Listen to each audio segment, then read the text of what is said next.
lo pueden volver a ver nuevamente. Las personas también que no pueden asistir, pues en ese momento logran también verlo en otro instante. Bueno, en fin, entonces agradezco a todos pues el permiso para poder grabar nuestra sesión.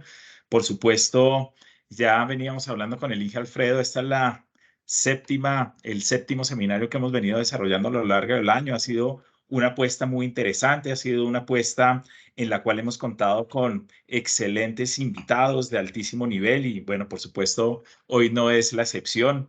Muchísimas gracias al doctor Luis Alberto, al doctor Juan por acompañarnos en este día. Y bueno, dejo la sesión al ingeniero Alfredo para que haga la presentación de nuestros grandes invitados del día de hoy y podamos disfrutar esta sesión que nos genere muchos aprendizajes. Como siempre lo hemos dicho, nuestra Facultad de Ingeniería apuesta por una ingeniería para la sostenibilidad. Trabajamos en nuestras 4 áreas de énfasis: la gestión energética y ambiental, los procesos agroalimentarios y biotecnológicos. Hoy justamente estamos muy enfocados en esta área de énfasis.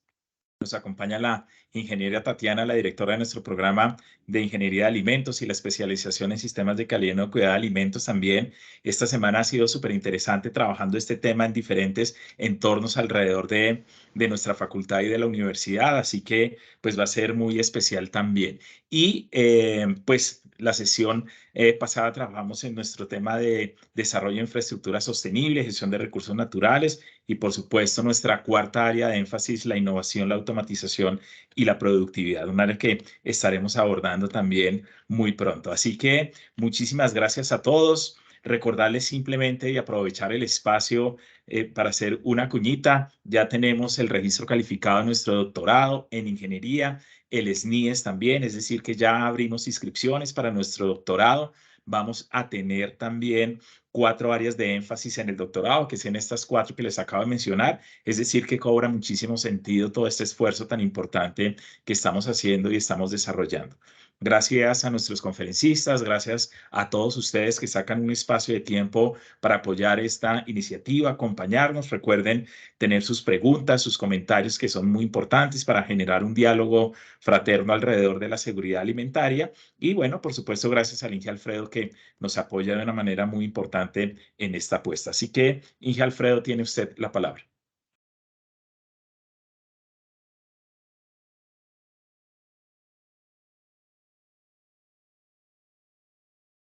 ¿Se congeló el Inge Alfredo o soy yo? Qué pena, Ya. decano, qué pena. Se me cayó la señal. ¿Me escuchan? Ya le estamos escuchando, ingeniero. Adelante entonces, por favor. Decano, muchas gracias. Un saludo muy fraternal para usted, para todo el equipo de la Facultad de Ingeniería de la Universidad La Salle.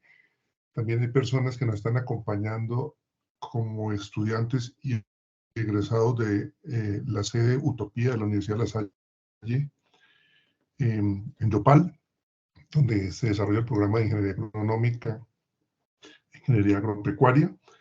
Enhorabuena este momento para reflexionar sobre sostenibilidad alimentaria, tema que ya hemos venido trabajando conjuntamente con nuestros conferencistas de hoy, el doctor Luis Alberto Villegas y el doctor Juan Gonzalo Botero, ambos es viceministros de Agricultura.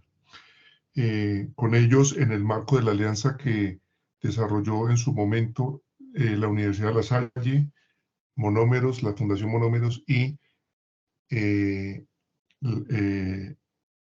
y la FAO, estuvimos promoviendo el programa Colombia Alimentaria y tuvimos unas jornadas regionales donde en algunas de ellas nos acompañó Juan Gonzalo Botero y también en la jornada del Pacífico colombiano la lideró nuestro conferencista Luis Alberto Villegas, invitado a este evento. Como decía el decano, hemos tenido 7 jornadas y hemos recorrido varios temas referidos a los retos de sostenibilidad que tienen que enfrentar las diversas especialidades de la ingeniería. Hemos abordado temas del sector eléctrico con la participación el doctor Ortega, presidente de la empresa Energía de Bogotá. Hemos reflexionado sobre temas y retos de la construcción y la sostenibilidad con la participación de Edwin Cheriví, presidente del gremio Camacol para Bogotá y Cundinamarca. Otro tanto hemos hecho con el expresidente de Ecopetrol, el doctor Bayón, y el exministro de Agricultura, Carlos Costa, y la actual viceministra de Infraestructura, reflexionando sobre estas temáticas. Y así hemos venido haciendo una gran acopio de temas, la bioeconomía y que nos aportó el rector de la Universidad de Ibagué, el doctor Alfonso Reyes, en la jornada inaugural de este tema. Hoy vamos a hacer énfasis en el tema de la sostenibilidad alimentaria y tenemos la fortuna de tener a dos invitados que son de formación ingenieril. El doctor Luis Alberto Villegas estudió ingeniería. Luis Alberto, ¿tú me estás escuchando? Aló. Tal vez Luis Alberto me quiere decir algo. ¿No? No. Pensé que se había interrumpido tu comunicación. Ok.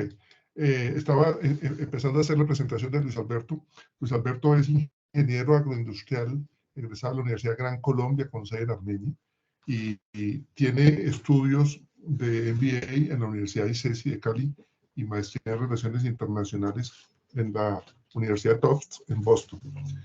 Es un hombre muy inquieto en los temas públicos, en los temas privados. Jugó un papel muy importante en la gerencia y manejo estratégico del proyecto Valle en Paz, que es una gran iniciativa animada y aupada por los gremios empresariales, particularmente los gremios cañeros en el Valle del Cauca, para promover la economía agrícola del pequeño productor en perspectiva de sostenibilidad económica, social, ambiental, energética y alimentaria. Creo que es una experiencia muy grata que le da todos los galones necesarios para que nos acompañe con toda autoridad en esta jornada, porque conoce mucho la realidad del pequeño, el mediano y el gran productor. Conoce los temas también de los retos de infraestructura asociados a lo que ha sido el Fondo de Adaptación en Colombia, que es el que tiene que salir a resolver integralmente los problemas que se generan por los temas de las inundaciones, de los terremotos, de los desastres. Quien sale a resolver desde una perspectiva integral estas problemáticas ha sido el Fondo de Adaptación y es una institución que le ha tocado muy duro en los últimos años por todos los temas calamitosos que ha tenido que enfrentar el país. Ahí estuvo Luis Alberto como subdirector haciendo una labor importante. Y recientemente estuvo como en el primer año de la administración Petro, acompañando a la doctora Cecilia López como ministra de Agricultura en su calidad de viceministro de Asuntos. ¿Cómo llama ese viceministerio exactamente, doctor Luis Alberto? Viceministerio de Asuntos Agropecuarios. De Asuntos Agropecuarios, que es el mismo viceministerio que ocupó también el doctor Luis Gonzalo, que más tarde se conecta con nosotros. Dicho esto, Luis Alberto, la idea es escucharte a ti unos 20, 25 minutos y después a Juan Gonzalo, que pronto se conectará, para que la pregunta orientadora, tú me decías, ¿cuál es la pregunta orientadora? Es ¿qué mensaje le damos a los ingenieros de diferentes formaciones, particularmente a los ingenieros de alimentos, a los ingenieros químicos, a los ingenieros agropecuarios y agronómicos, y a los otros ingenieros que están aquí presentes en lo que tiene que ver con el reto de sostenibilidad alimentaria? Sin más preámbulo, entonces, Luis Alberto, te damos la palabra. Bueno, muchas gracias, Alfredo, por la invitación, al decano Julio César, a todos los asistentes. Me parece que este tipo de foros son muy enriquecedores porque nos permiten compartir visiones. En este tipo de foros la propuesta es poder nosotros contar un poco de lo que es nuestra experiencia a nivel público, privado, a nivel fundacional, pero también poder tener una retroalimentación de los asistentes eventualmente si hay un espacio de preguntas para resolver esas inquietudes y esas dudas. Efectivamente, como lo decía Alfredo, fuimos coequiperos en montar el escenario del Pacífico para la discusión de sostenibilidad alimentaria el año pasado, con participación de gremios, empresas, productores, universidades, y eso fue, digamos, un espacio muy, muy rico, principalmente porque lo primero que se hizo fue dejar atrás la discusión tradicional de la seguridad alimentaria y la soberanía alimentaria, e irnos un poco más allá con una visión más amplia sobre la sostenibilidad alimentaria del país, sobre lo cual hay muchos matices, porque partimos desde el aspecto mismo de la discusión del término ideal o el término que representa, y las versiones que existen de un autor u otro, de una persona u otra, sobre la definición de cada uno de esos términos. Pero también tenemos que terminar en la parte práctica de las cosas, es literalmente esa seguridad alimentaria o sostenibilidad o soberanía alimentaria, cómo se come. Eso al final del día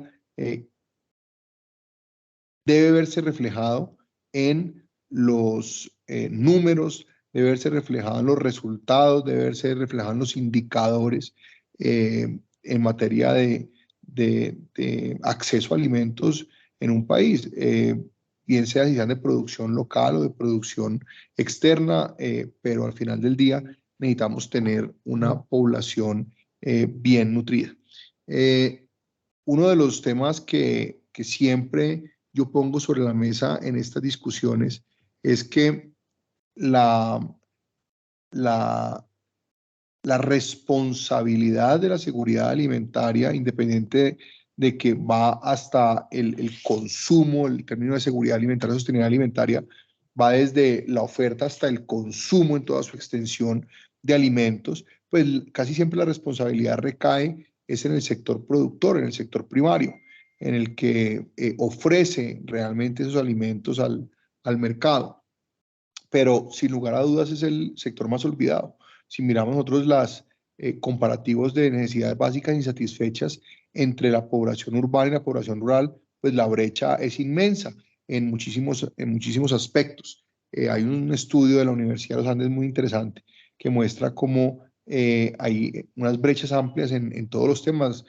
Por decir algo, en recolección de basuras, nosotros podemos llegar en Colombia, en la zona urbana, al 83% de cobertura en recolección de basuras, y en la zona rural al 35%. Entonces, sí hay unas diferencias muy grandes en necesidades básicas insatisfechas, en indicadores de sociales, de urbanos y rurales. Entonces, recae la responsabilidad de la seguridad alimentaria en el sector primario, en el sector productor, pero es el sector que está más aislado del desarrollo, el que tiene mayores indicadores de pobreza, es el que tiene menos acceso a la oferta pública. Entonces hay ahí una dificultad, una distorsión que hay que revisar. Y básicamente es porque, si bien la producción de alimentos del país se hace para satisfacer una demanda, pues sí o sí, para el productor, ese ejercicio tiene que ser rentable, porque el productor lo hace para poder tener unos ingresos que le permitan satisfacer sus necesidades y las de su familia. Y en la mayoría de los casos hay un desbalance muy grande entre el costo de los insumos, el costo de la mano de obra, la baja productividad y los bajos precios de los productos, o la inestabilidad en los precios de los productos. Y ahí termina siendo afectado siempre el productor. Entonces, en ese sentido, hay un desbalance en esa cadena de valor que incluso yo lo he podido revisar en algunas investigaciones que he hecho, y es que el productor, por la cadena de intermediación, no participa del precio final del producto. Entonces, hay un ejemplo clásico que es el ejemplo del café. Si uno se toma una taza de café en un Starbucks en Estados Unidos, puede estar pagando bajito $3 por esa taza de café, y de esos $3 únicamente le llegan 10 centavos de dólar al cafetero colombiano. Entonces, es decir, el productor cafetero es el que pone el riesgo, trabaja al sol del agua, pone los insumos espera 3 años para que el café le produzca, tiene que combatir con los riesgos de la roya, de la broca, de los problemas fitosanitarios, tiene que transportar ese café hasta la cooperativa después de haberlo beneficiado y realmente es el que menos participa en el valor del café. Entonces, en la agricultura sí o sí hay que tener en cuenta que hay en el principio de la cadena un responsable de esa producción alimentaria que tiene que tener una posibilidad de acceder a unos ingresos. Entonces, esa es, digamos, la primera consideración, la participación del pequeño productor en el precio final y el hecho de generar sí o sí una rentabilidad para el productor que la mayoría de las veces trabaja a pérdida. Y la segunda consideración frente a esto es que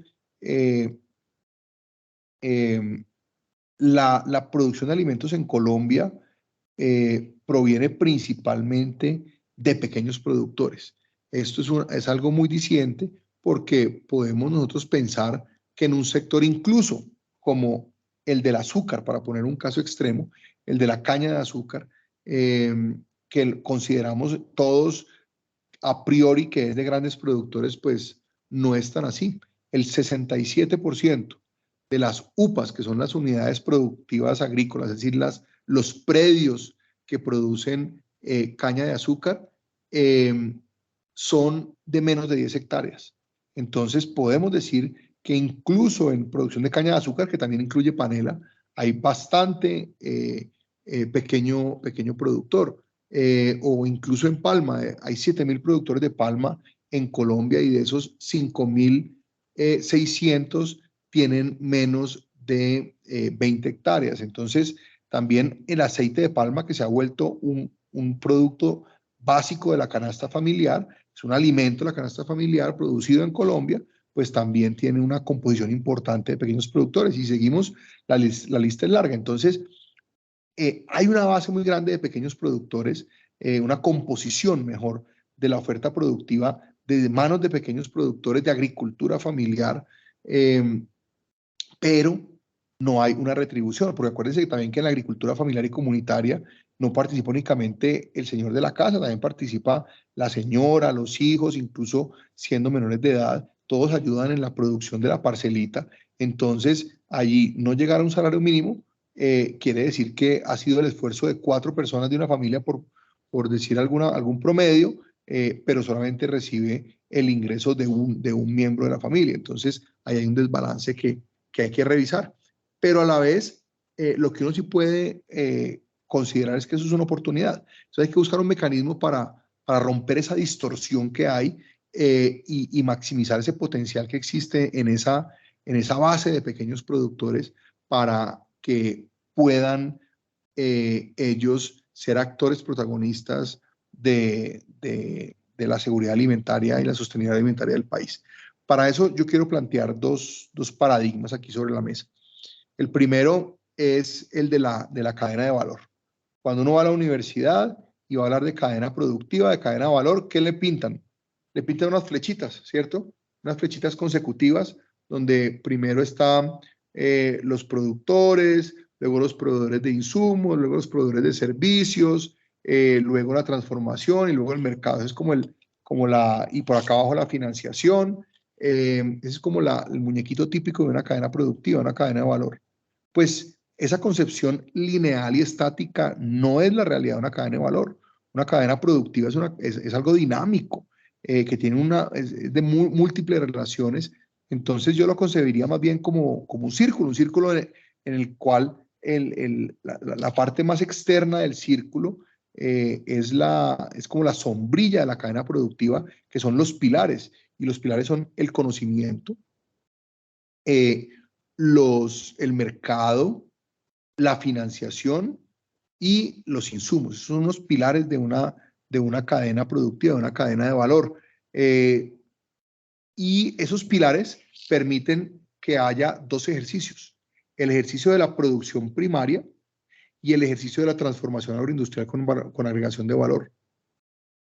Cuando nosotros concebimos esa cadena de valor en ese esquema circular, con esas relaciones dinámicas, pues vamos a tener que en el centro de esa cadena de valor va a estar el sector primario, va a estar la producción primaria y le vamos a realmente a poder potenciar con conocimiento, con insumos, con financiación, con mercados, la capacidad productiva y de transformación con agregación de valor. Es una concepción nueva que hay que tener sobre la cadena de valor, que es necesaria para producir alimentos, porque mal o bien, así sea una cadena de valor de una agricultura sin insumos porque no hay financiación y sin conocimiento, porque es como mi papá me enseñó, yo no sé, una forma diferente de hacerlo y con un intermediario que compra todo, pues ahí hay una forma de cadena de valor que pierde valor. Entonces hay que buscar, son unas dinámicas que en el buen sentido de la palabra le agreguen valor.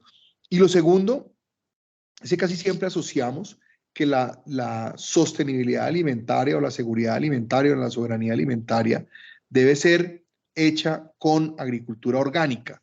Eso, digamos, es una forma de expresar la realidad con que se debe hacer la producción de agricultura familiar, pero de alguna forma hay diferentes variantes de lo que puede ser la agricultura orgánica, que puede ser, como hoy se ha puesto de moda llamarle, una agricultura regenerativa o una agricultura de bajo impacto o una agricultura de bajo uso de insumos de síntesis química, en fin, cualquier variante que tengamos de una agricultura que cuide el medio ambiente, pero que además cuide la salud humana, pero que además cuide el bolsillo de los productores, pues nos va a llevar a pensar en ese famoso triángulo de la sostenibilidad, porque el triángulo de la sostenibilidad lo que nos muestra siempre es que hay un primer ángulo de la sostenibilidad que es lo económico, un segundo ángulo de la sostenibilidad que es lo ambiental y otro ángulo que es lo social. Entonces debe ser bueno para el tema financiero, bueno para el tema social y bueno para el tema ambiental para que realmente sea sostenible. Pero muchas veces estamos pensando que la sostenibilidad o hacer agricultura sostenible es únicamente beneficioso para el medio ambiente. Pues resulta que si una agricultura se hace con cualquier variante de las que les mencioné, para que sea sostenible ambientalmente y no da plata, pues se rompe la sostenibilidad. El primer principio para que la agricultura sostenible sea sostenible es el financiero, o sea, debe ser rentable para el productor. El productor tiene que tener ingresos. Yo no conozco ningún industrial que trabaje para perder plata. Igual, un productor no puede trabajar para perder plata. Entonces, nuevamente, debemos dejar de ver la sostenibilidad como un triángulo donde hay tres conceptos aislados. Entonces habrá los que se dedican a hacer cosas ambientalmente correctas, pero no necesariamente son sostenibles sociales o ambientalmente, o al revés, lo que hemos visto tradicionalmente, económicamente muy rentables, pero pues que se descuidan en lo social y en lo económico, y ahí no hay sostenibilidad. Entonces, la sostenibilidad tiene que tener realmente un retorno de los tres. Entonces, para poder también cambiar esa visión de conceptos aislados y poder llegar a un concepto más de simbiosis entre los tres ángulos o los tres escenarios de la sostenibilidad, pues hay que tener más bien una relación circular entre ellos, que lo económico debe revertir en lo social y en lo ambiental, y lo social y lo ambiental debe revertir en lo económico. Entonces tenemos dos principios que yo propongo que debemos cambiar. Primero, el de la cadena de valor horizontal, estática, a una cadena de valor realmente circular, donde hay una sombrilla de conocimiento, de oferta de insumos, de oferta de conocimiento, de mercados, que permita a ese productor primario, que es el centro de esa concepción de cadena de valor circular, tener una oferta productiva adecuada y una transformación para agregación de valor. Es el primer concepto que debemos cambiar. Y el segundo es el de salirnos de ese concepto de sostenibilidad donde hay tres ámbitos independientes, a irnos a un trabajo más integral y de una simbiosis entre lo social, lo ambiental y lo meramente económico. Con esos dos principios o paradigmas que rompamos, podemos irnos mucho más a pensar en cómo garantizamos que Colombia mejore su sostenibilidad alimentaria. Entonces, una forma sin duda, de lograrlo es haciendo una reconversión productiva. No podemos seguir haciendo agricultura, haciendo proyectos pecuarios, haciendo ganadería, haciendo cualquier forma de trabajo agropecuario de la manera tradicional, de manera convencional. Sí o sí hay que cambiar por muchas razones. Por la salud humana. 2, porque con la situación actual del dólar, del alto costo de los insumos, por las múltiples razones que ya todos conocemos, entonces cada vez más la agricultura convencional deja de ser rentable. Entonces, muchas veces nosotros hacemos cambios cuando estamos obligados a hacerlo. Hoy tenemos una obligación y es que no es rentable hacerlo. Entonces, esa reconversión productiva hay que hacerla hacia sistemas más sostenibles y hay muchísimas fórmulas, muchísimas teorías, muchísimas concepciones de cómo se puede hacer una agricultura más sostenible, pero el ejercicio de la reconversión productiva se requiere aplicar a todas las acciones que nosotros tenemos cuando somos agricultores para poder tener un efecto. Pero quiero decirles algo y muy desde mi experiencia personal. Cuando yo empecé a hacer hace 15 años las transformaciones de pasar de una ganadería extensiva a una ganadería sostenible, lo hacía por convicción de hacer las cosas diferentes, de hacer las cosas mejor. Hoy, después de 15 años, les puedo ratificar que es mucho mejor negocio hacer agricultura sostenible en cualquiera de las variantes que ustedes consideren. Es muchísimo mejor negocio. Lo tengo demostrado. No volvería atrás a cambiarme una agricultura o una ganadería convencional porque ya hoy demostré o me autodemostré que es mucho más rentable hacer explotación agrícola o ganadera de una manera diferente. Además, no solamente por eso, también porque los países los países compradores a los que les exportamos empezaron a poner condiciones para poder recibir los productos. Una de las condiciones es, vamos a mirar la trazabilidad de los insumos químicos. Entonces, si tiene unas trazas por encima de unos máximos permitidos, pues el producto no va a entrar al país de destino. Entonces, no podemos darnos el lujo de ir a mandar un contenedor de algo para perderlo. Ni tampoco podemos dejar eso aquí para contaminar a nuestros consumidores. Entonces, hay unas normas que tienen que ver con el uso de productos químicos, pero también con la deforestación en Europa principalmente, que nos están restringiendo. Entonces, sí o sí, tenemos que trabajar en una reconversión productiva hacia sistemas productivos más sostenibles. El segundo es que para ese primer eslabón de la cadena, para ese productor que ha estado aislado de la agregación de valor en la cadena, pues hay que integrarlo. Entonces, tiene que haber muchas formas de integración. En unos conceptos de la agroindustria es la integración horizontal o la integración vertical. La integración vertical es aquella en la que la misma empresa o el mismo grupo, la misma asociación participa en todos los eslabones de la cadena. Es decir, produce incluso insumos, transforma, mercadea, comercializa y entrega y distribuye. Eso es una integración vertical que es absolutamente válida. Integración horizontal es cuando varios hacen cada uno de los papeles de la cadena de valor por separado. Entonces, es una forma de integración. Pero otra forma de integración en la que yo propongo y la que yo persigo es una integración en la que en esa cadena de valor el primer eslabón también participe. Es decir, si vamos a hacer una producción de maíz para que ese maíz se vuelva concentrado y para que ese concentrado se vuelva proteína o energía para la industria avícola o porcícola y esa ave o ese cerdo se transformen en proteína animal para alimentar humanos en una presentación en un supermercado de cadena, pues que haya la posibilidad de que ese primer productor participe en algún eslabón de esa cadena de valor y participe de esa agregación de valor. Y hay muchas formas de hacerlo. Una es identificando algún eslabón de la agroindustria donde ese productor, aparte de producir, también puede transformar algo. Entonces, si volvemos al ejemplo del maíz, si es un productor de maíz, Entonces, el productor de maíz puede, asociado con otros productores, puede tener un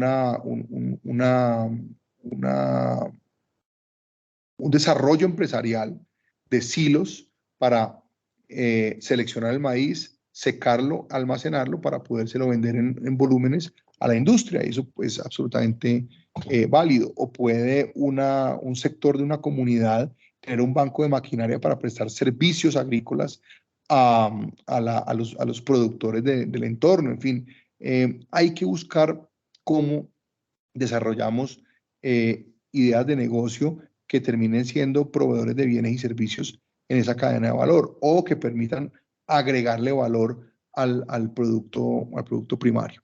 La agregación de valor es importante porque en la agregación de valor está no solo que yo dejo de vender un plátano a 1.000 pesos para vender 2 paquetes de moneditas de plátano por 10.000 pesos. Eso es una forma de agregar valor, sino que también yo con eso estoy generando empleo, pero además estoy comprando insumos como el aceite o el gas para poder hacer la fritura de los platanitos que va a generar economía. Entonces, esa agregación de valor es muy importante porque lo que está generando es economía en una localidad o en un territorio que lo necesita. Y sin dudas, generar nueva economía es lo que un país como este necesita. Nosotros no vamos a crecer si seguimos haciendo más de lo mismo. Para poder crecer como país hay que impulsar las nuevas economías que incluso vienen mucho de la informalidad. En la informalidad hay una gran economía que no está contabilizada, que no paga impuestos, que no paga seguridad social y eso no permite que también haya un crecimiento del país. Entonces, cuando nosotros impulsamos que además están en la informalidad no porque quieran, sino porque la dimensión o la escala de su negocio no le da para dar el salto a la formalidad. Entonces, hay que propender, y en esto la universidad juega un papel protagónico para que en muchos de los casos que se encuentren, se puedan fortalecer a esos microempresarios, a esos emprendedores, para que puedan llegar a ese nivel de formalidad que es el que realmente va a generar nueva economía y va a impulsar desarrollo.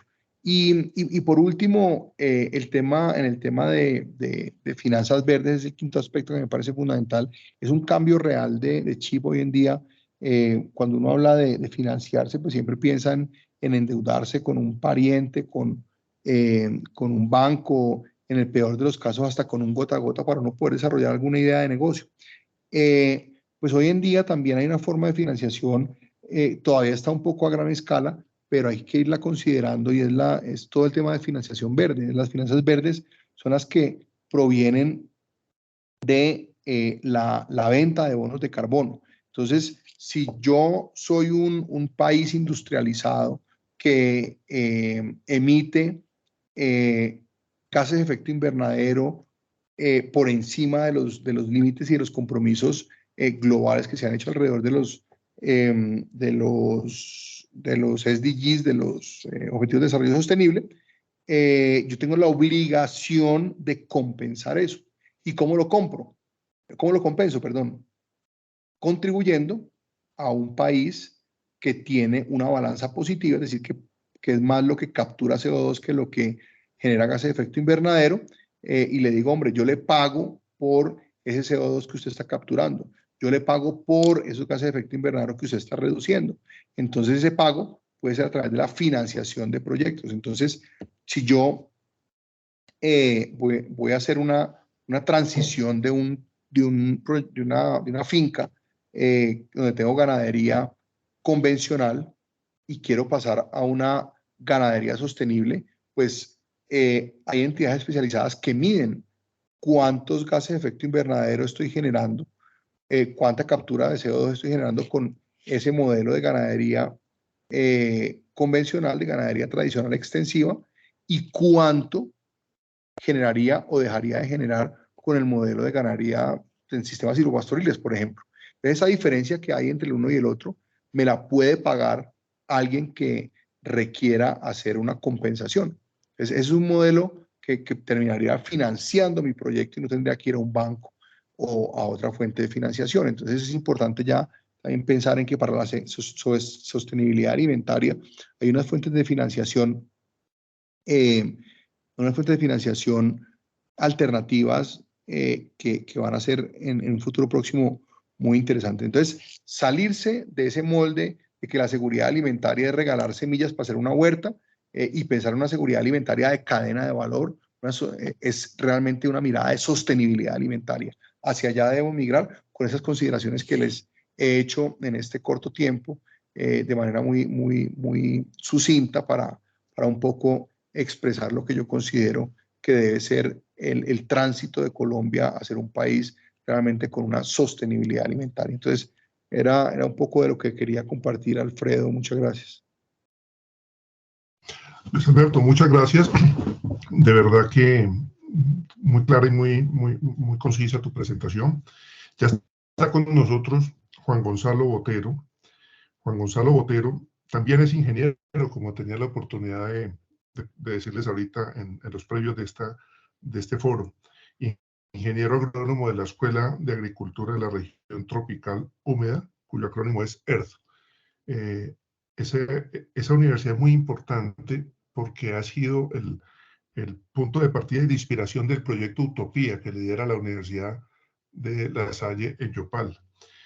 Aparte de esa experiencia en su formación de pregrado, Juan Gonzalo tiene estudios políticos, económicos y de logística de transporte en la Universidad del Norte y tiene un programa de dirección de empresas de cadena agroempresarial en el INALDE Business School.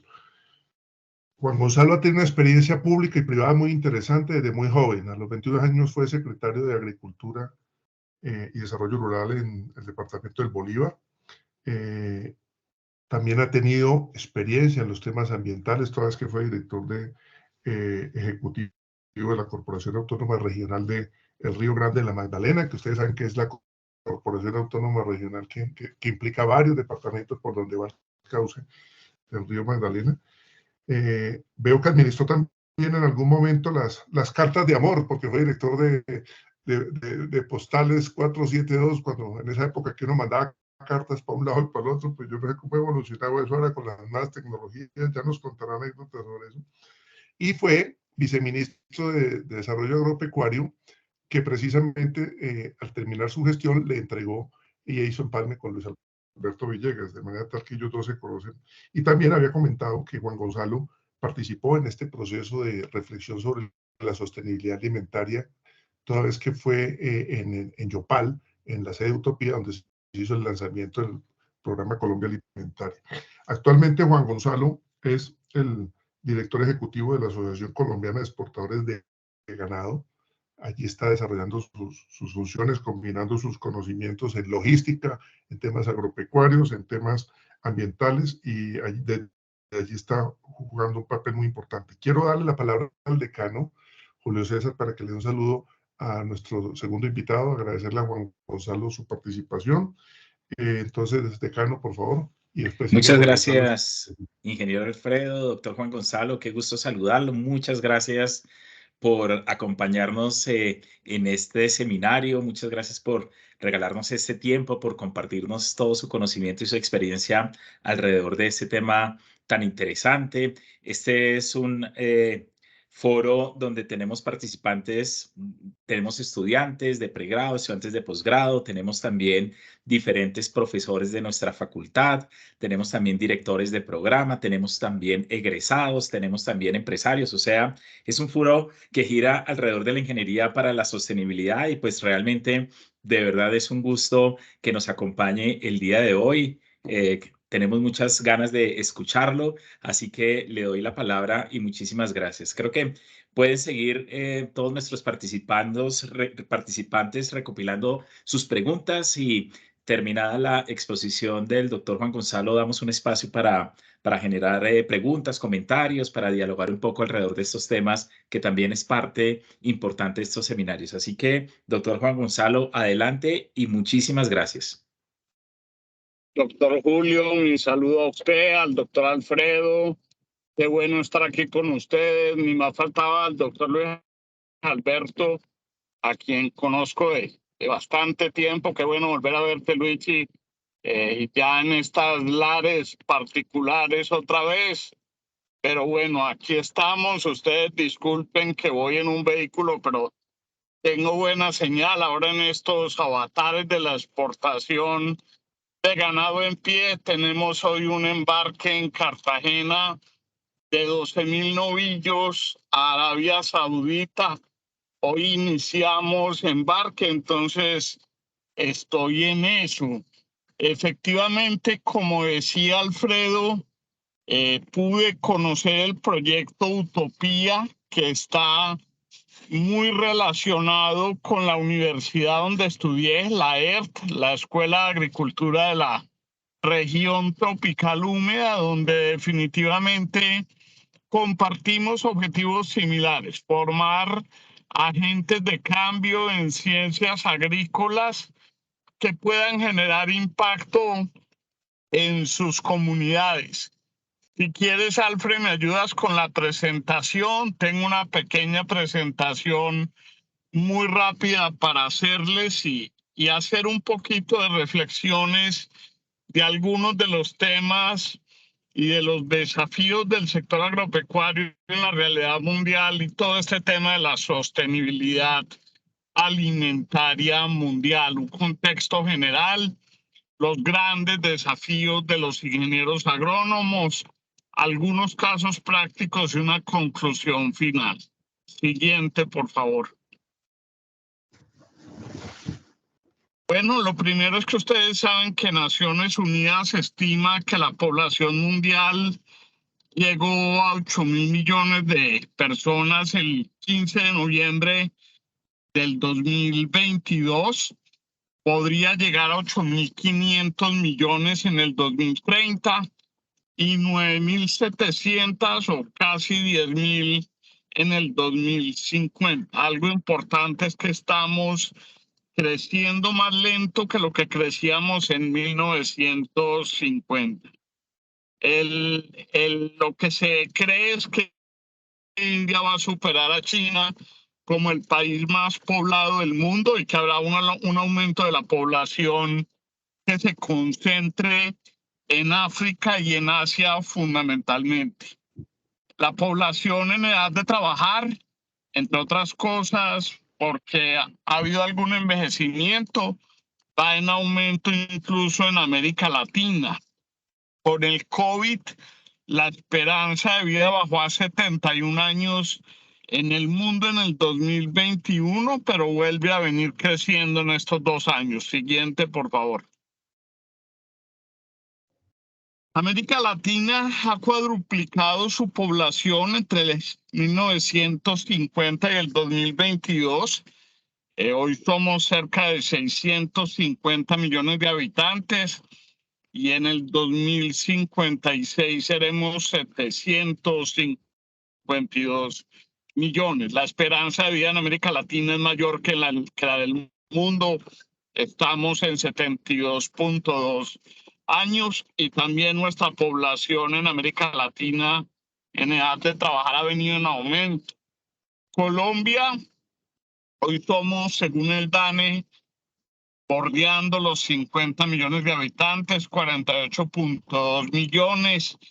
En el 2050 muy seguramente llegaremos a 56 millones de habitantes. Son fundamentalmente de mujeres, en su mayoría en un 51% y hombres en un 48%. Siguiente, por favor. Aproximadamente 3.000 millones de personas en el mundo se dedican a la agricultura, la pesca y la ganadería y se producen alrededor de 3.800 millones de toneladas. En Colombia, como ustedes bien lo saben, son cerca de 3.7 millones de productores rurales. De esos, en más o menos 500.000 familias o 500.000 productores se dedican a la ganadería y se producen cerca de 36 millones de toneladas de alimentos. Las importaciones suman cerca de 14 millones de toneladas, de las cuales la gran partida de esta, cerca de 8 millones, son de maíz amarillo, de soya y de insumos para los concentrados agrícolas. Nuestras importaciones agropecuarias tienen un valor de aproximadamente 10.800 millones de dólares, es la cifra de la UPRA en el 2022. Y hemos logrado el año inmediatamente anterior las exportaciones históricas en el sector agropecuario, cerca de 7.8 millones de toneladas con un valor de 11.219 millones de dólares. Fundamentalmente los sectores que contribuyeron a esto fueron el café, las flores, el banano, el aceite de palma, el ganado en pie, la carne en canal y el azúcar. Desafortunadamente, durante este año las exportaciones han venido cayendo y eso nos genera dificultades. Entre los grandes desafíos, y concuerdo completamente con el doctor Luis Alberto, y él algo mencionó en su intervención, está todo el tema de ordenamiento a la producción, donde los criterios que se deben tener hoy tienen en cuenta el tipo de productor, a la aptitud de los suelos, a la importancia económica y por qué no a futuro pensar en regionalizar ese ordenamiento de la producción. El ordenamiento de la producción no es otra cosa más que sembrar lo que se debe sembrar, donde se debe sembrar. Es decir, que la aptitud de los suelos sea la adecuada, pasar posteriormente a un estudio de títulos y a una guía de producción importante. Esto fue importante entre el 2018 y el 2022. Se fundamentó el ordenamiento de la producción en la participación en las exportaciones y se definieron 5 sectores estratégicos para el país, que pues eran los que más participaban en las exportaciones. Como se los dije, el café, las flores, el banano, la palma de aceite, el azúcar. Y durante el último año entró la exportación de carne en canal y de ganado en pie, que fue muy importante para el país. Tuvimos 10 cadenas agrícolas y forestales, 3 cadenas pecuarias, una acuícola y una cadena transversal a todos, y que es fundamental en la nueva realidad de la agricultura sostenible, en la cual Luis Alberto también mencionó, que es la apicultura. Definitivamente las abejas tienen una función muy importante en el equilibrio productivo de los cultivos. Mejoran los cultivos, favorecen la polinización y mejoran la producción. Siguiente, por favor. Otro de los grandes desafíos es la comercialización de productos agropecuarios en nuestro sector. Existen mercados imperfectos, problemas de comercialización. Eso va en detrimento de los eslabones más débiles de la cadena. Los productores son tomadores de precio y transan un producto perecedero o no perecedero. Y prácticamente los intermediarios, y ya lo vamos a ver, toman ventaja del hecho de que no haya muchos compradores y se quedan con buena parte del ingreso. Durante el anterior gobierno implementamos una estrategia que se llamó agricultura por contrato, cosecha y venda a la fija, y que te cuento, doctor Luis Alberto, fue tomada como ejemplo por el gobierno de Honduras.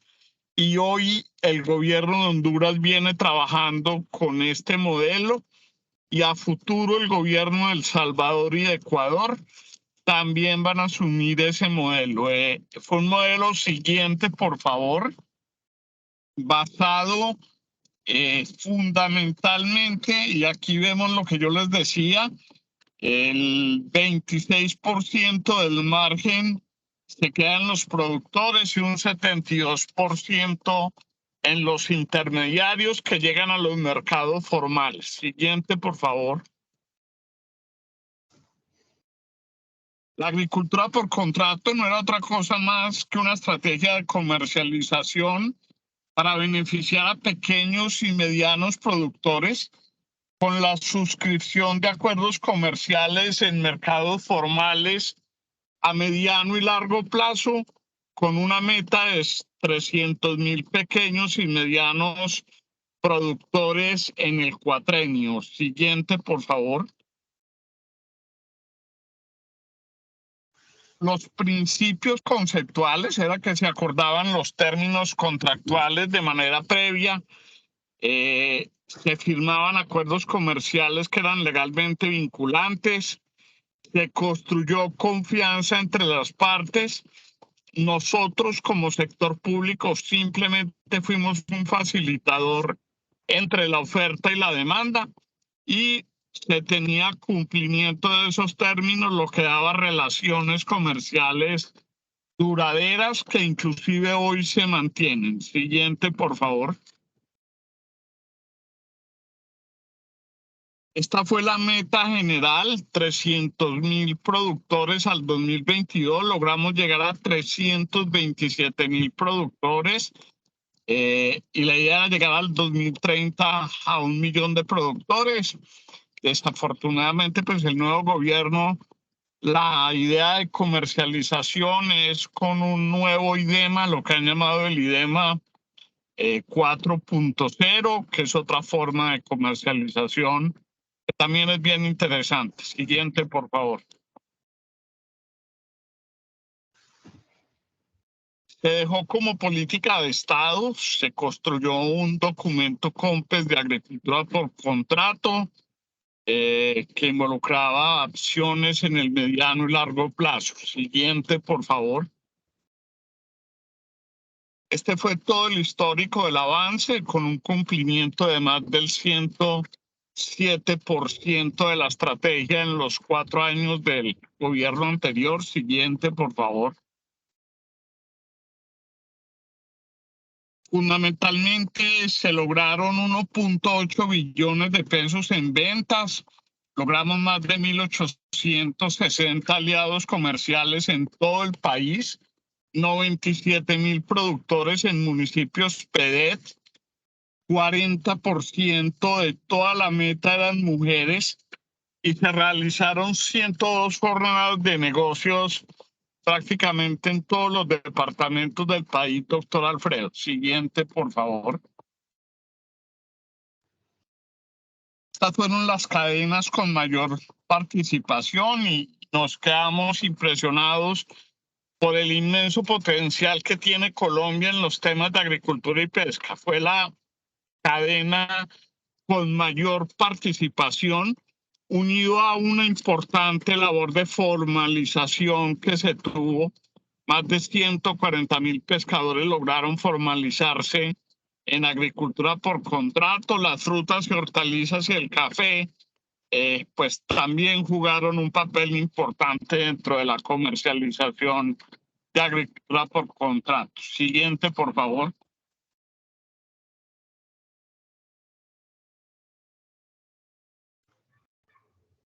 Los departamentos con mayor participación fueron Cauca, Antioquia. Cauca muy importante porque era un departamento bastante crítico en los temas de orden público, pero ya logramos llegar de manera importante. Antioquia, Boyacá y Nariño, departamentos cafeteros en buena parte, los que lideraron el historial de agricultura por contrato. Siguiente, por favor. En municipios PEDET logramos llegar a 675.000 millones en venta, más de 800 aliados comerciales, igualmente un 39% mujeres y un 61% de hombres. Siguiente, por favor. Estas fueron todas las entidades que participaron en su gran mayoría en el programa, desde el sector público, todas las entidades del sector agropecuario adscritas y vinculadas jugaron un papel importante y gremios fue muy importante, la SAC, FEDEGAN, la ANDI, ACODRES, que era es el gremio de los restaurantes y las cafeterías en el país, con quien tuvimos una alianza muy importante y fueron pilares fundamentales. Y lógicamente FENALCO con todo el desarrollo de la cadena comercial. Siguiente, por favor.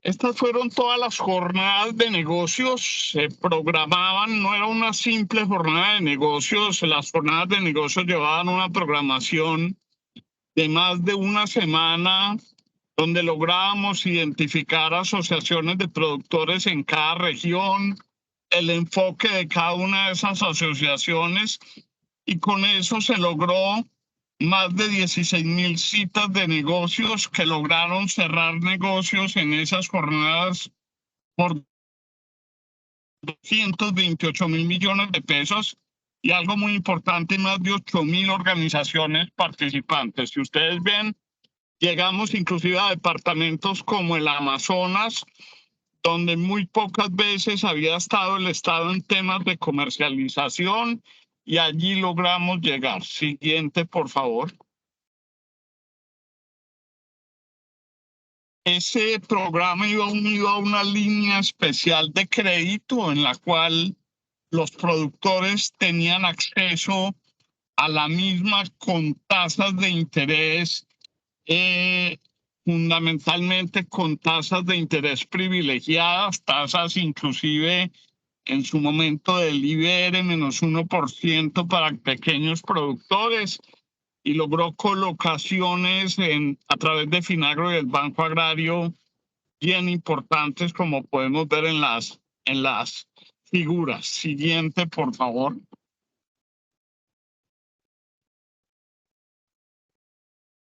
De igual forma, todos los productores que fueron beneficiarios del programa tenían acceso al incentivo al seguro agropecuario que tenía Finagro en su momento, a todo el aseguramiento que les daba, también con los programas de beneficios que se tenían allí. Es que al pequeño productor se le condonaba el 90% del valor de la póliza. Siguiente, por favor.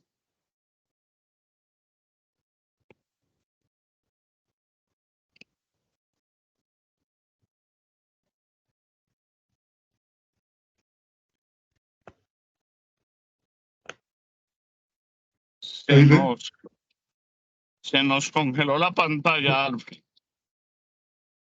Eilen, Estos son los casos prácticos, ya estoy casi finalizando.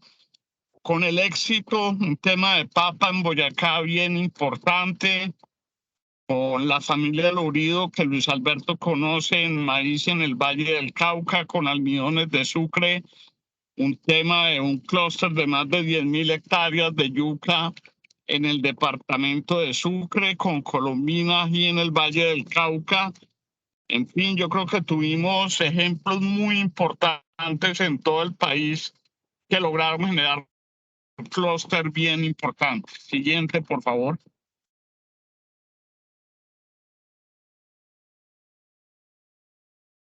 El tercer gran desafío, y ya estoy finalizando, son todos los temas de automatización, agricultura de precisión y maquinaria agrícola, que sin lugar a dudas van a hacer más eficiente la producción agropecuaria y van a tener incidencia sobre la sostenibilidad y la seguridad alimentaria. Es importante, en cumplimiento de los objetivos de desarrollo sostenible que ha definido también la FAO, para luchar contra el fin de la pobreza y el hambre cero.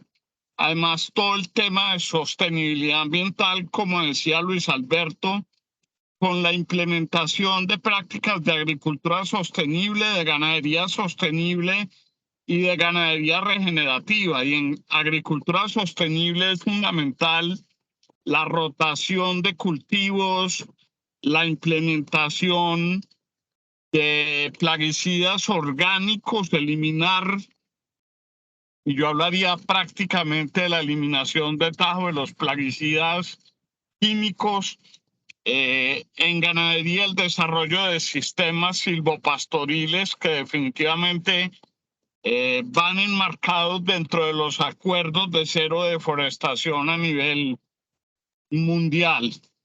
Es fundamental que no se agraven las desigualdades porque puede haber dificultad a la automatización y a la maquinaria agrícola por parte de pequeños productores, de mujeres y de jóvenes. Y también algún tipo de maquinaria podría favorecer la erosión, el monocultivo y, como lo digo, tener un acceso disparejo entre países. Ya vamos a ver una gráfica muy rápido sobre este tema. La cobertura de Internet, sin lugar a dudas, es clave para el desarrollo futuro del campo y en nuestro país, desafortunadamente, en las zonas rurales, todavía estamos en pañales en cobertura de Internet. Siguiente, por favor. Se ve muy pequeña la gráfica, pero los países desarrollados, que son los que están a la izquierda de la misma, mil gracias, sin lugar a dudas nos llevan una ventaja inmensa en el número y en el uso de tractores por hectáreas cultivables. Ustedes ven cómo los países que menos utilizan maquinaria agrícola son América Latina y sin lugar a dudas los países de África. En Asia ha venido creciendo, en Estados Unidos pues ni se diga, los países de América con un uso muy bajo de la tecnología y de tractores. Siguiente, por favor.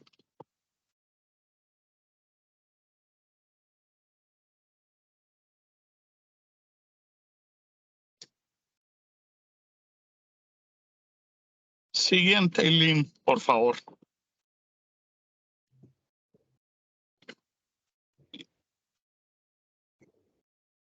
Eileen, ¿qué pasó? Algo pasó, se bloqueó tal vez la presentación, Juan Gonzalo. Ahí está, Alfred. Bueno, el último gran desafío que tenemos son las nuevas tendencias de los consumidores mundiales.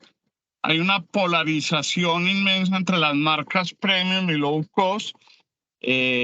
La concepción de marca para los productos agropecuarios en el futuro va a ser fundamental.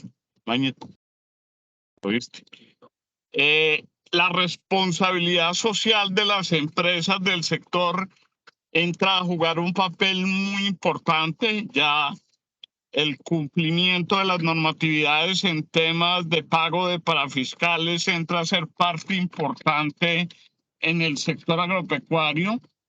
Con el tema del COVID, la salud se vuelve una motivación prioritaria para el consumidor, que sean productos benéficos para su salud y sin lugar a dudas eso va a tener un gran efecto sobre las prácticas de producción, porque como lo dijo Luis Alberto, en la medida en que utilicemos sistemas de agricultura sostenible y de ganadería sostenible, nuestros productos van a ser más sanos para el consumidor. Hay un envejecimiento de la población, el segmento de los seniors gana protagonismo, pero a la vez eso tiene un problema muy grave porque vemos que en el campo nos estamos quedando sin mano de obra que pueda trabajar. Se dice que hoy el 60% de la población del campo tiene más de 55 años. El cliente y el consumidor exigen soluciones prácticas y apuestan por el convenience, es también fundamental. El consumo de productos en horario diurno gana terreno a la noche, al tardeo, al after work, y esto lo vimos también como una tendencia después del COVID. El COVID también nos deja que se posiciona el consumo en los hogares y el delivery, y con eso ustedes han visto pues toda el auge que ha tenido temas como Rappi, como todas estas nuevas aplicaciones de delivery de domicilio y el e-commerce también. Y sin lugar a dudas, productos ambientalmente muchísimo más amigables. El origen geográfico de los mismos también pasa a ser importante para el consumidor. Siguiente, para la conclusión final.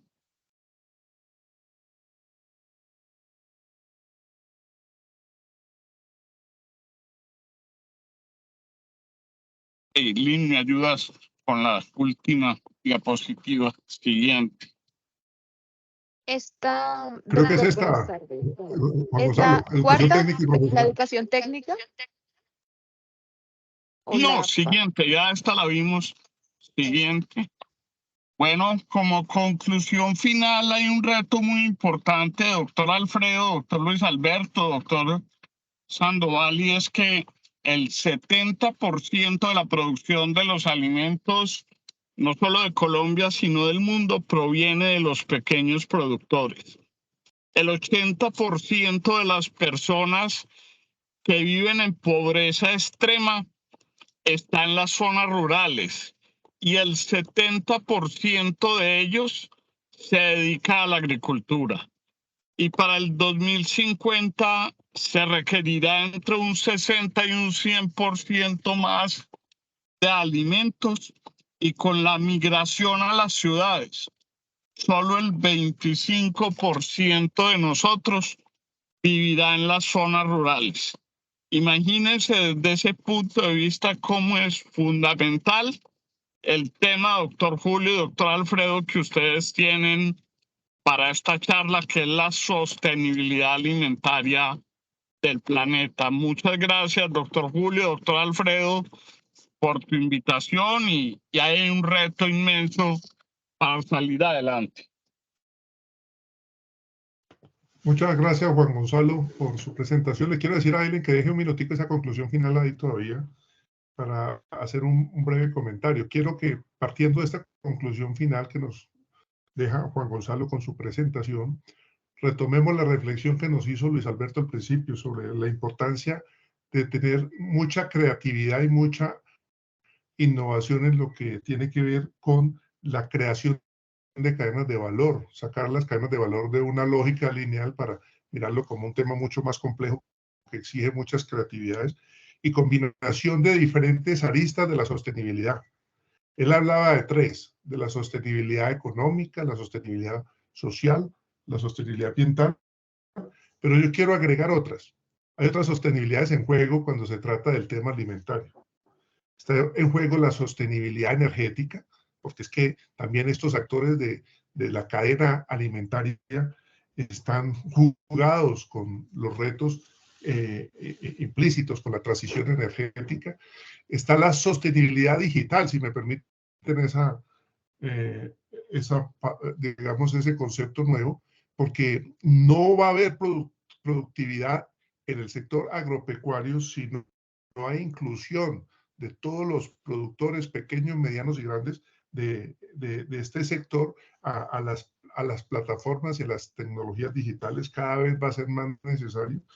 Y la combinación de esas sostenibilidades, la económica, la social, la ambiental, la energética, la digital y la alimentaria, sin duda nos plantean el reto que tenemos por delante en materia de sostenibilidad democrática. Y quiero dejar ese tema muy en la mente de esta audiencia, porque también la ingeniería se tiene que plantear el reto de cómo profundizar la democracia en Colombia. Decano, vamos a proceder a preguntas. Creo que usted tiene una pregunta, porque veo que prendió su pantalla, y que vayan a hacer intervenciones, por favor, alzan la mano y le vamos dando la palabra. Adelante, decano. No tenía ninguna pregunta, simplemente pues prendí la cámara para ir conectando ya con la conclusión final y bueno, generar aquí el diálogo de preguntas y respuestas con nuestros participantes, por supuesto con nuestros grandes invitados del día de hoy. No sé si el Inge Duván tenga posibilidad de abrir su micrófono. Él le escribía una pregunta muy interesante por el chat y bueno, me parece chévere que ojalá pueda hacerla a viva voz, si le queda fácil, Inge Duan. Que abra su micrófono y ponga la pantalla. Y también la doctora Heidi. Gracias, Inge, Julio. Eso, Gracias para gracias, Inge todos. Duan. Doctor Luis, muchas gracias. Y también a Gonzalo, Alfredo y a todos los asistentes. Pues tenía una pregunta que me asaltaba con relación a la pregunta y a las formulaciones que hace Alfredo ahora, también al final con la conclusión. Y pues directamente va para el doctor Luis y tiene que ver con ese modelo de escalamiento vertical y horizontal que planteó en algún momento. Y si es posible en un país, y con esta conclusión que está ahí proyectada, que el 70% de la producción de alimentos proviene de pequeños productores, de los cuales el 80% vive en extrema pobreza y el 70% de esos 80 dedican la actividad a la agricultura, si es posible en nuestro país, con el modelo de país que tenemos, con un país multicultural, diverso, con una autodeterminación de los pueblos campesinos, y con todos esos temas agroecológicos y de agrosilvopastoreo, lo que llaman hoy en día los temas de agricultura regenerativa, lograr pasar a una dimensión en donde las fincas y esas unidades productivas ganen terreno desde la agroecología, desde esos planteamientos de la agroecología y de lo que planteaba el doctor Luis, de ese escalamiento, esas dimensiones horizontales y verticales, en donde el escalamiento debe darse en varias vías, desde agregar valor a las familias, a los productores, a los campesinos, que hoy en día, por fortuna, ya tienen autodeterminación en nuestro país, y dos, llegar a esa escala global, pasando por esas instituciones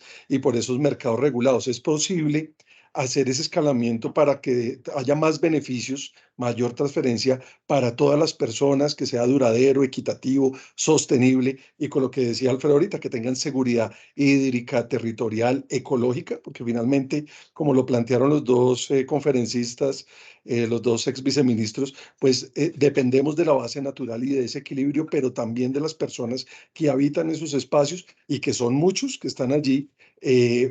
Bueno, hay una tendencia muy fuerte a que cada vez veamos más en ciudades y menos en el campo, pero de todas maneras esas poblaciones, y si el 70% lo producen esos circuitos locales, ¿qué debemos hacer para garantizar eso? Y dos, ellos no sienten que los mercados de carbono bajo las actuales condiciones sean equitativos. Se ha dado continuidad a un modelo de carbono en el que finalmente hacer proyectos de servicios ambientales, de venta de certificación de esos bonos de carbono, no les dan las cuentas, y hay una alta, digamos, preocupación a nivel de nuestro campesinado, de nuestra región y de las comunidades organizadas para poder acceder de manera positiva a ese mercado de carbono, a esas certificaciones, y que les permita ser competitivos y que también les agregue valor en la base.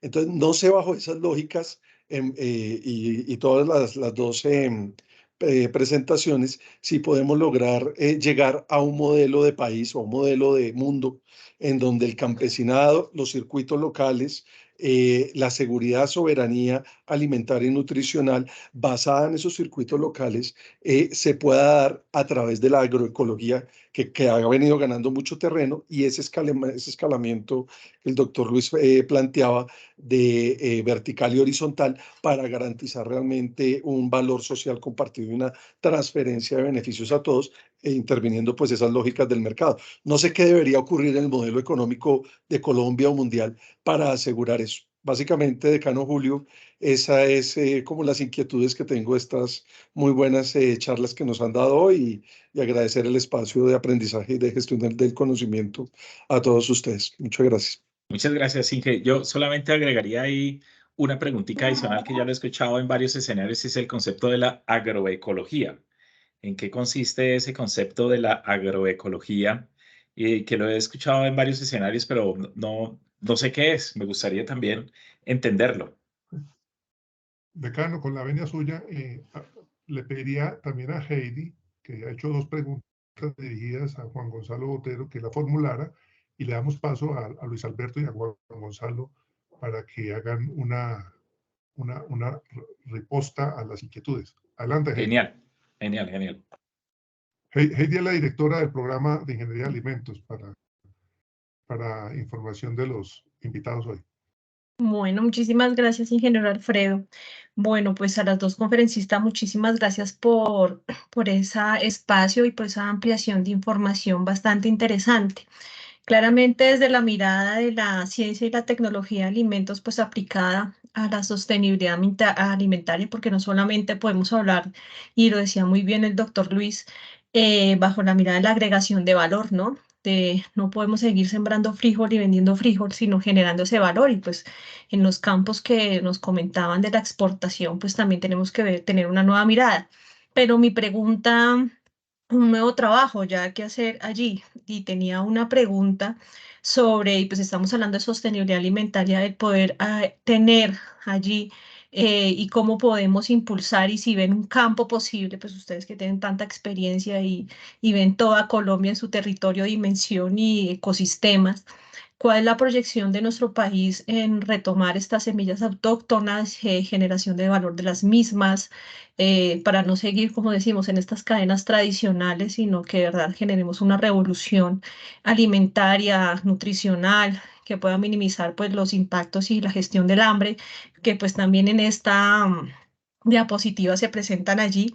Y otra pregunta, claramente siendo ingeniera y que mujer aquí, pues quisiera ver en dos campos, pues, además somos una universidad, ¿cómo hacemos para que nuestros jóvenes profesionales, nuestros, por ejemplo, en mi caso, ingenieros de alimentos, ambientales, civiles, bueno, pues es que en el campo del sector rural y la sostenibilidad alimentaria estamos todos los campos de forma transversal, volvamos al campo? ¿Cómo vemos esa oportunidad de que migremos del urbano a lo rural y hagamos un fortalecimiento de negocio real en el campo? Porque como decían en la diapositiva, pues nos estamos envejeciendo y son las personas que están trabajando el campo, y cuando estas personas ya no se encuentren, ¿quién nos van a suministrar los alimentos? ¿Quién va a estar allí, ¿no?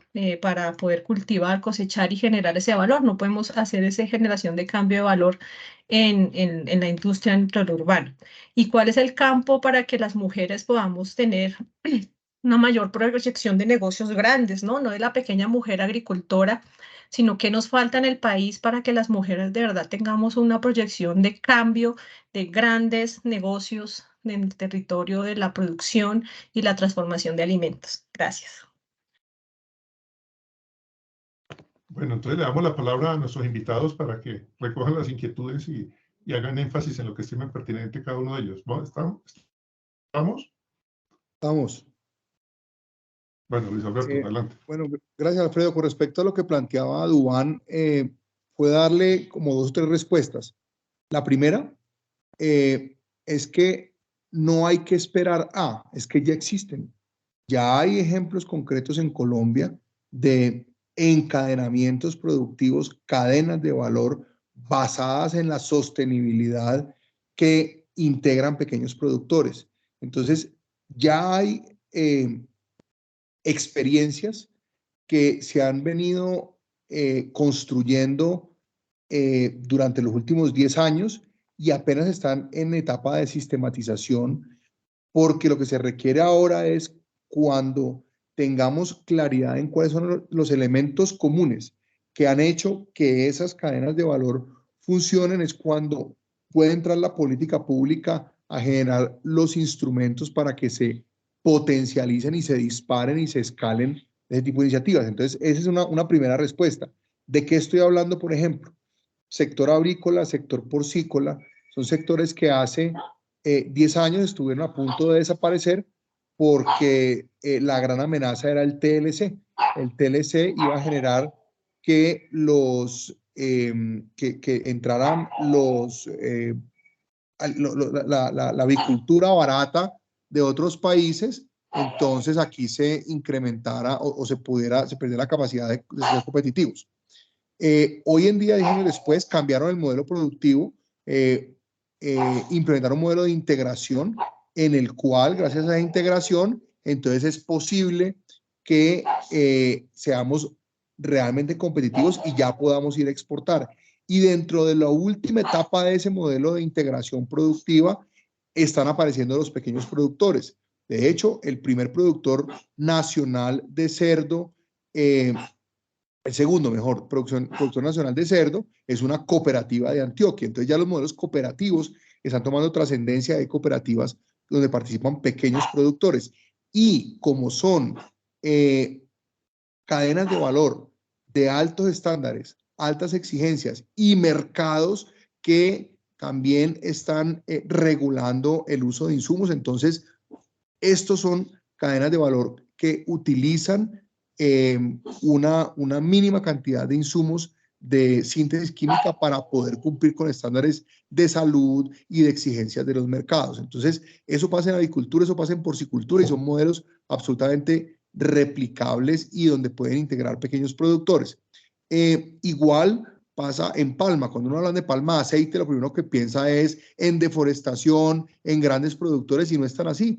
De 7.000 productores que hay de palma a nivel nacional, 5.800 tienen menos de 20 hectáreas, en promedio 8.6 hectáreas. Y un productor de palma de Tibú, norte de Santander, de 7 hectáreas, está teniendo 3 salarios mínimos de ingresos y está cumpliendo estándares porque hay una certificación que le exigen al aceite de palma para poderlo comercializar, que garantice que no viene de tierras que han sido deforestadas y que usa prácticas sostenibles.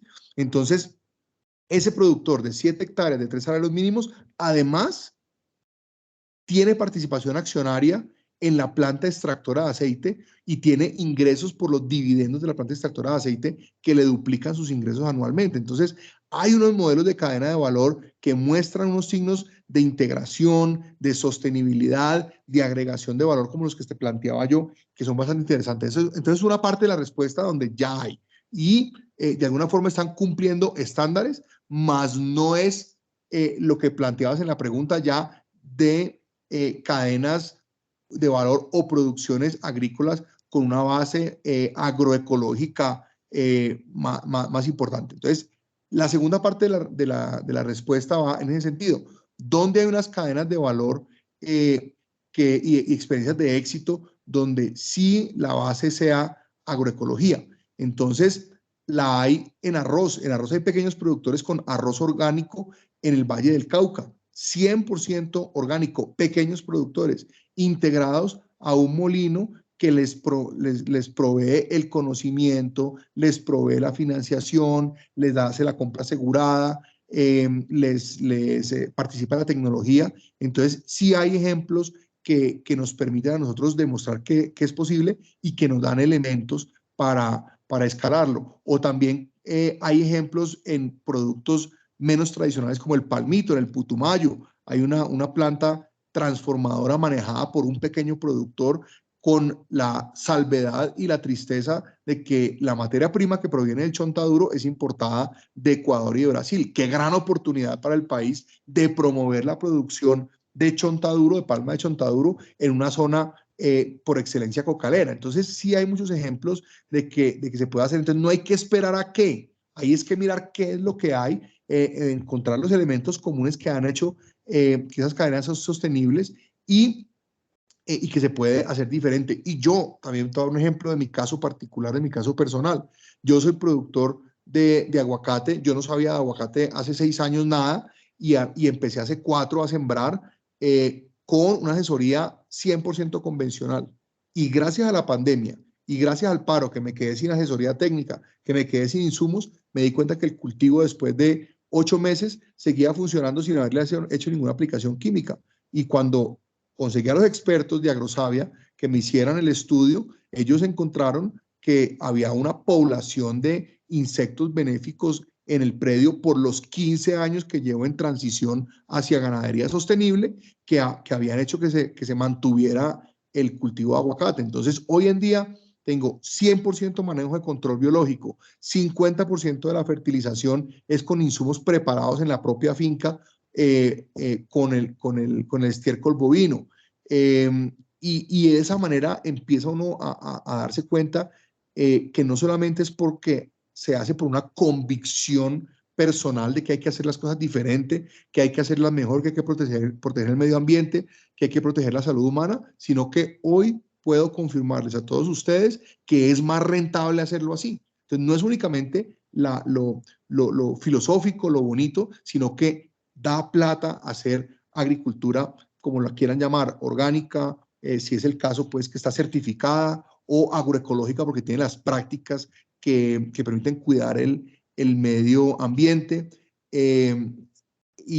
o cualquier otra, o regenerativa, pues cualquiera que sea la de su interés y pertenencia. Entonces, esa es, digamos, la respuesta que yo le daría a Duan. Y de todo el planteamiento que hizo Heidi, yo quisiera solamente referirme al último, y es cuando planteaba el tema de género. El espacio está para todo el mundo, y mi recomendación es: tomen el liderazgo. Oportunidades hay por doquier. Necesitamos quien las lidere. Y estoy seguro que si la lideran las mujeres, y aquí yo les he dado muchos ejemplos de cosas que necesitan quien las tome por su cuenta y quien las lidere, si las lideran las mujeres, si las mujeres toman ese liderazgo, nadie tiene que darle el liderazgo a las mujeres. Ustedes mismas tienen las capacidades de sobra, mucho más que los hombres, para asumir ese liderazgo, tomar esa posta y sacarlo adelante. Muchas gracias. Muchas gracias, Luis Alberto. Muchas gracias. Gonzalo. Muchas gracias, Alfredo. Luigi, pensé que te ibas a olvidar de tu ejemplo, del aguacate. Sinceramente, que el ejemplo de Luis Alberto... Nunca, hermano querido, nunca. En la producción de aguacate es muy importante. Y creo, Luigi, que otra de las claves también es que el terreno donde lo produce recuperó índices de materia orgánica y de microorganismos en el suelo por el no uso de plaguicidas químicos. Yo creo que eso también ha sido fundamental en la producción que has tenido de aguacate orgánico sostenible. Duan, concuerdo con Luis Alberto. Yo creo que la asociatividad en el tema de los pequeños productores se vuelve fundamental hacia el futuro. Con los temas de asociatividad, sin lugar a dudas, que los productores logran economías de escala, como él lo mencionaba, una de las cadenas ejemplo de la asociatividad es la palma de aceite. Y ustedes pueden ver cómo un proyecto de palma de aceite que iniciamos en el año 98 en María la Baja Bolívar, hoy todavía perdura a través del tiempo y es un proyecto productivo ejemplo donde los pequeños productores de esa región han logrado niveles de prosperidad bien importantes. Creo que a futuro, sin lugar a dudas, la asociatividad va a ser fundamental en el objetivo de que los pequeños productores puedan garantizar la productividad del agro. Heidi tocaba un tema, Luigi, Alfredo y Julio, bastante difícil y bastante controversial. Es el tema de las semillas nativas. A ver, Colombia tiene una base de germoplasma agrícola muy importante en el CIAT.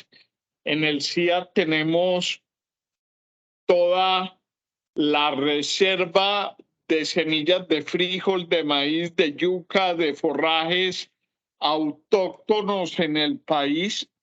Y hay una base importante en el futuro para generar espacios de recuperar ese tipo de semillas. De igual forma, ellos pues tienen, Luis Alberto y tú y yo lo conocimos, lo que ellos llaman semillas del futuro, que es tal vez la despensa de semillas y de germoplasma más grande en América Latina de semillas nativas. Pero también tengo que reconocer que las semillas modificadas genéticamente en laboratorio, hechas de manera responsable, pueden generar un efecto importante en temas de productividad y ambientales a futuro. Por ejemplo, hoy todas las semillas de arroz prácticamente que hay en el país vienen modificadas genéticamente contra el arroz rojo. Son resistentes a este flagelo, y con eso se logró disminuir en buena parte, en gran parte, prácticamente a cero, el uso de plaguicidas para controlar el arroz rojo. De igual forma, en maíz, las semillas transgénicas han generado aumentos en productividad bien importantes, demostrándose que no afectan la salud humana. Y en algodón, de igual forma, las semillas que produce BASF y Bayer han demostrado en Brasil que el uso de este tipo de semillas tiene rendimientos mucho más importantes. Entonces creo que a futuro ahí va a haber un debate, Heidi, bien importante en el uso de semillas transgénicas versus semillas nativas. Y concuerdo completamente con Luis Alberto. La mujer, como ustedes ven, cada vez va tomando más protagonismo en las labores productivas del campo. Entre otras cosas, porque las mujeres son mucho más cuidadosas que los hombres, son mucho más meticulosas, y eso les da, sin lugar a dudas, una ventaja y una claridad específica. Falta, como lo dijo Luis Alberto, que tomen el liderazgo. Yo creo que las mujeres de este país, del campo colombiano, tomando el liderazgo, entre otras cosas, porque hay asociaciones de mujeres muy organizadas a lo largo y ancho del país, también pueden generar un impacto sobre esa conclusión que yo presento, y que fue una conclusión. Les digo de dónde salieron esas cifras. Esas cifras salieron de un estudio que hicimos con la ERT, con la escuela en la que yo estudié, que tiene similaridades a Utopía, donde estudiamos todas las variables de la realidad mundial de la producción de alimentos, y a esa fue la conclusión que llegamos en ese trabajo. Esa sería, Alfred, las respuestas a las dos inquietudes.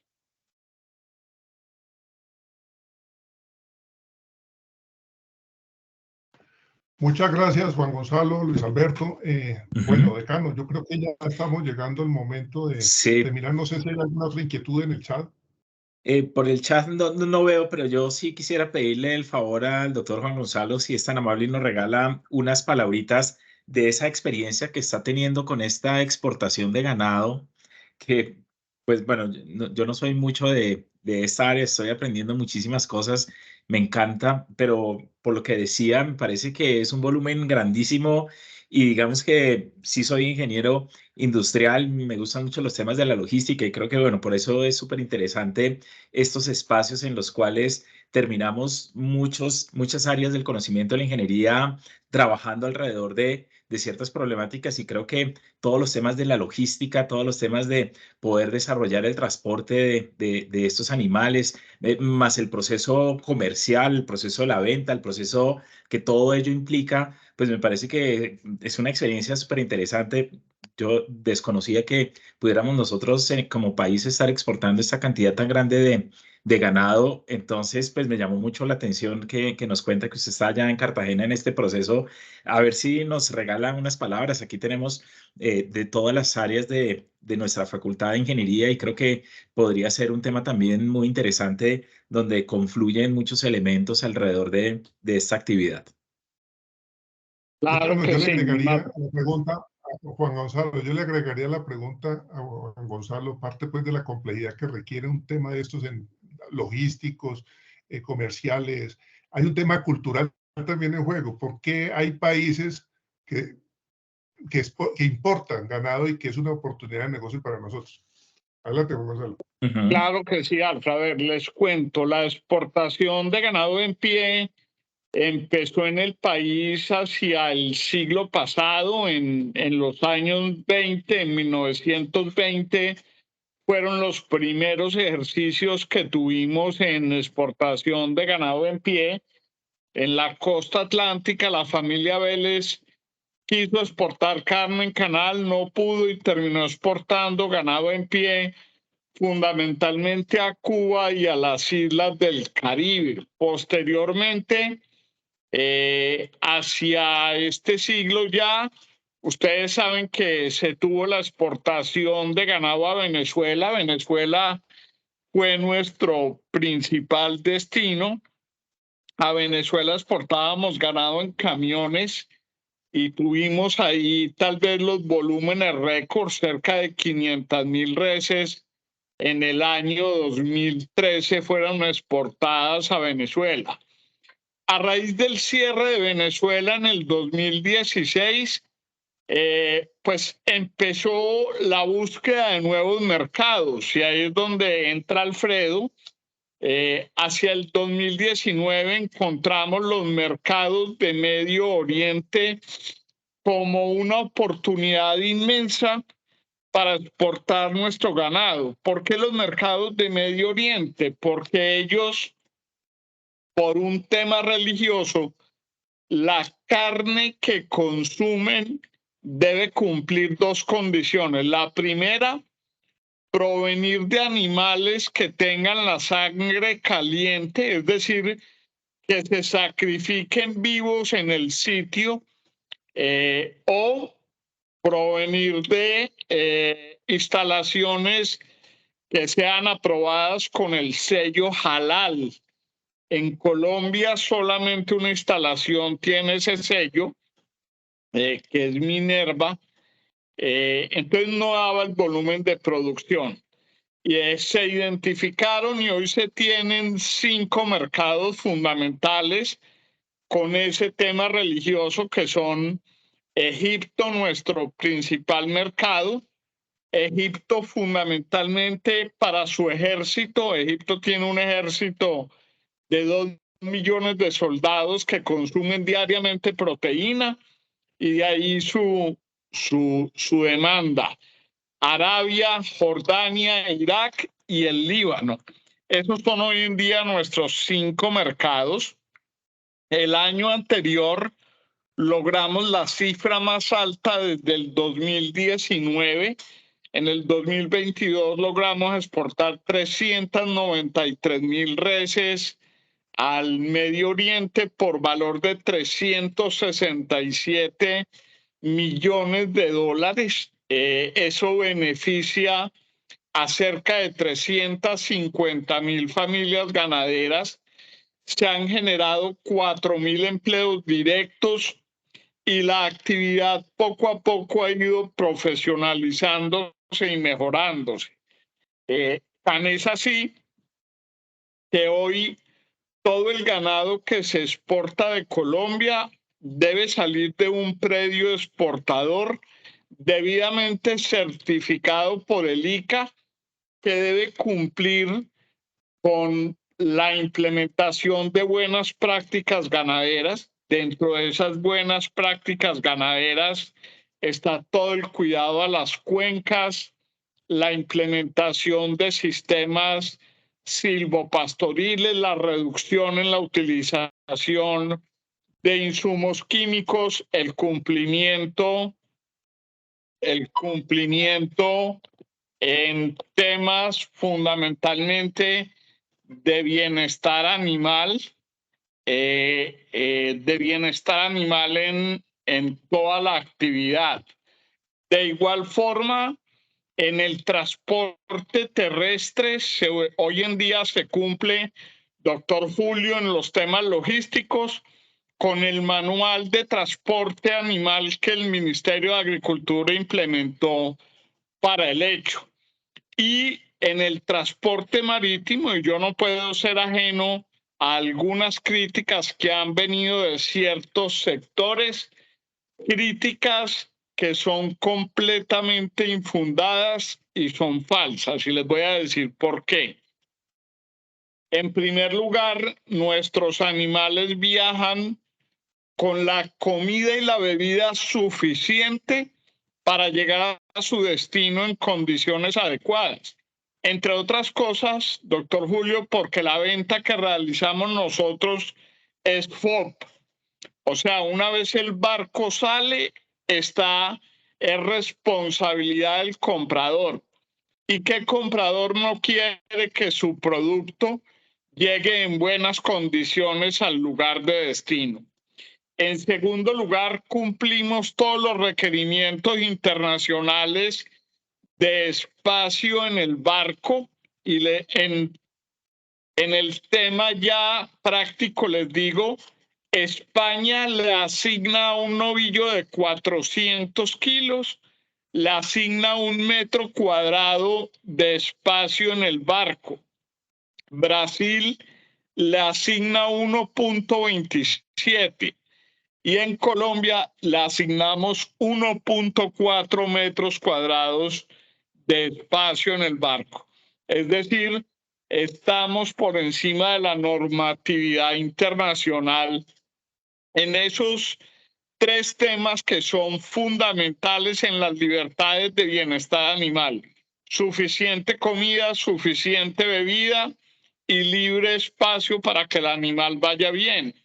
Y por último, todos nuestros animales llevan un veterinario que se encarga de verificar, Alfredo, todas las condiciones de sanidad animal durante el transporte de los animales hasta su destino. Ese transporte dura alrededor de 25 días e inclusive, por ejemplo, hemos tenido casos, doctor Julio, en los que los animales inclusive ganan peso, llegan con más peso a su destino del que fueron embarcados.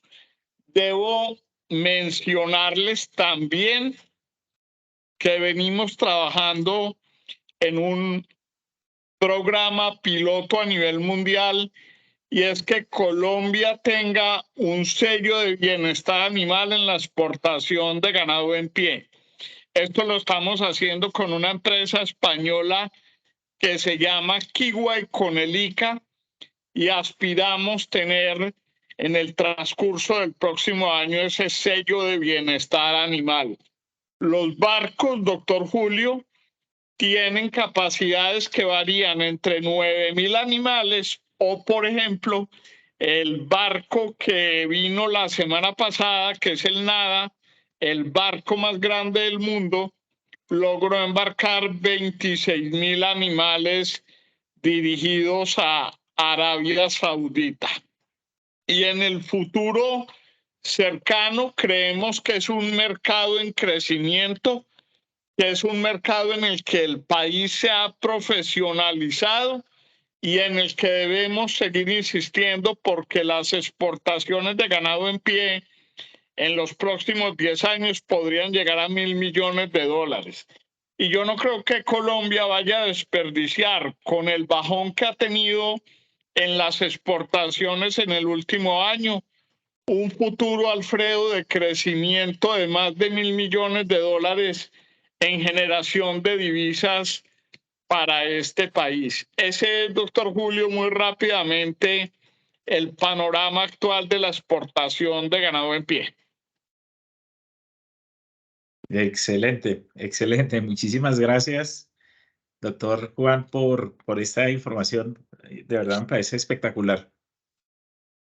Y Alfredo, teníamos también una invitada adicional a nuestro panel, si quiere nos cuenta un poco acerca sí. de ello, porque de pronto había la expectativa Bueno, y no lamentablemente queremos...